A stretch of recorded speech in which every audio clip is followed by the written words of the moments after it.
Hello and welcome to this brief tutorial on Google Docs. In this video, we're going to be discussing what Google Docs is, how to locate Google Docs, the very basics on using Google Docs, and how to share a document on Google Docs. What is Google Docs? Google Docs is an online service connected to your Google account. It is a way to make documents and, for the purposes of this class, share them with other people. Here we have a student profile sheet. This was made by the teachers, but shared with this Google account. Because this document is shared, anytime I type something, they can see it as well. And they can type in this document too.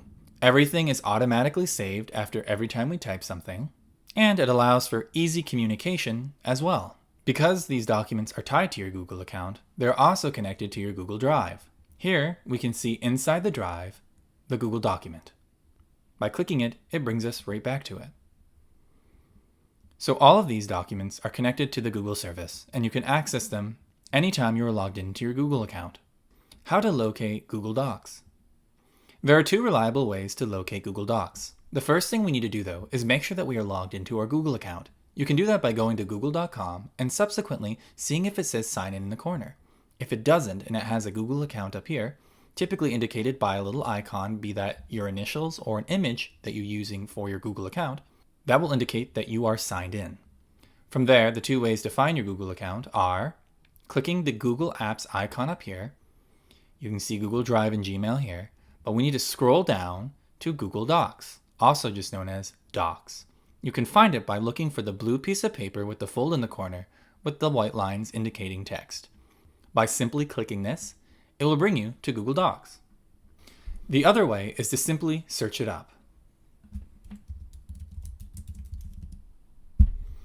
You should look for the web address docs.google.com, and that will also bring you to Google Docs. If you are using a tablet, you should look for the Google Docs application on the App Store or Play Store. How to use Google Docs. When you first open up Google Docs, you should see something relatively similar to this. You have template documents up here, the ability to make a new blank document, and different types of documents that you have already made or have been given access to. If it's a shared document, you should see a little indication right here with two little people, and it says shared. If it's one that's not shared and simply owned by you, you will see no shared indicator on it. Only this account can see this document. In the event that you have documents that you want to get rid of, the quickest way to do that is to click the three dots and then click remove. You can also rename documents from here as well, or open them in a new tab. But for the sake of this example, we're just going to remove this one. Move to trash. You do have a few moments to undo that though, if you would like.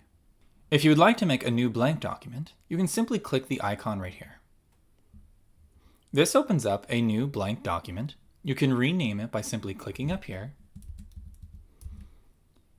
and typing in whatever you'd like to call it. We'll call it test in this case. Here at the top, you can see the ribbon, which has all the standard buttons that you would typically see inside a regular document making application or software. Everything that you type will be saved, indicated up in the top corner. Saving, and now it says save to drive. How to share a Google document. Sharing Google Documents is one of the key features of this service. How you do that is you go to the top here where it says share. Right now, this document is locked, meaning it's private and only I can see it on this specific Google account. But let's change that. By clicking this, we will get this little menu pop up. In this top bar, it allows you to add someone's email, and then you can subsequently give them a variety of different types of permissions. Let's try this. Once I've entered an email, it will allow me to pick one of three different options. Viewer, which only lets someone look at the document, but they can't edit it or do anything else. Commentator doesn't let them edit it, but it allows them to add comments onto the side. And editor allows them to actually change and alter the document itself.